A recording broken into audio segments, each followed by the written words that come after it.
নবদ্বীপের নবদ্বীপ বালিকা উচ্চ বিদ্যালয় কেন্দ্রে মাধ্যমিক পরীক্ষা দিতে এসে হঠাৎ অসুস্থ হয়ে পড়ে স্বরূপগঞ্জ বালিকা বিদ্যালয়ের ছাত্রী বৈশাখী মণ্ডল। নবদ্বীপের নবদ্বীপ বালিকা উচ্চ বিদ্যালয় কেন্দ্রে মাধ্যমিক পরীক্ষা দিতে এসে হঠাৎই অসুস্থ হয়ে পড়েন স্বরূপগঞ্জের বালিকা বিদ্যালয়ের ছাত্রী বৈশাখী মণ্ডল। চলতি বছরে মাধ্যমিক পরীক্ষার্থী বৈশাখী পরীক্ষা চলাকালীন হঠাৎই বমি করতে শুরু করে এবং একসময় সংজ্ঞাহীন হয়ে পড়ে। ঘটনায় পরীক্ষা কেন্দ্রে উপস্থিত শিক্ষক শিক্ষিকা ও পরীক্ষকরা দ্রুত পরিস্থিতি সামাল দেন। খবর পেয়ে সঙ্গে সঙ্গে হাসপাতালের সঙ্গে যোগাযোগ করা হয়। কিছুক্ষণের মধ্যে অ্যাম্বুলেন্স এবং কুইক মেডিকেল টিম এসে অসুস্থ পরীক্ষার্থীকে হাসপাতালে নিয়ে যায়। সেখানেই প্রাথমিক চিকিৎসার পর বেশ কিছুক্ষণ পর্যবেক্ষণও রাখা হয় তাকে।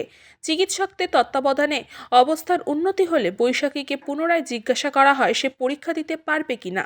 তখন সে জানায় সে আবার পরীক্ষা দিতে সক্ষম। পরবর্তীতে হাসপাতাল কর্তৃপক্ষের অনুমতি এবং প্রশাসনের সহযোগিতায় তাকে পরীক্ষা কেন্দ্রে নিয়ে আসা হয়। বর্তমানে সে সুস্থ রয়েছে এবং নির্বিঘ্নে পরীক্ষাও দিচ্ছে। গার্লস হাই স্কুলে পড়েছে।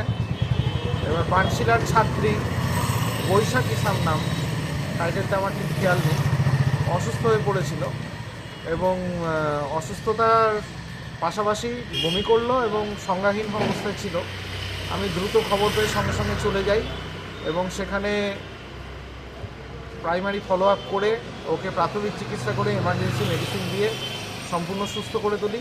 হসপিটাল থেকে অ্যাম্বুলেন্স এবং আমাদের নবদ্বীপ পৌরসভা থেকে অ্যাম্বুলেন্স গিয়েছিল উইথ মেডিকেল টিম।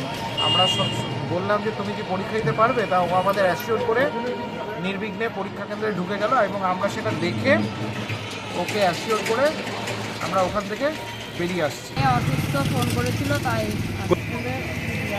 মেয়ে ভালো আছে, দিদিরা বললো যে ভালো আছে, আমি কিছু শুনে শান্তি ছিল, ভালো লাগছে। গোপাল বিশ্বাসের রিপোর্ট, নিউজ বঙ্গ টাইম।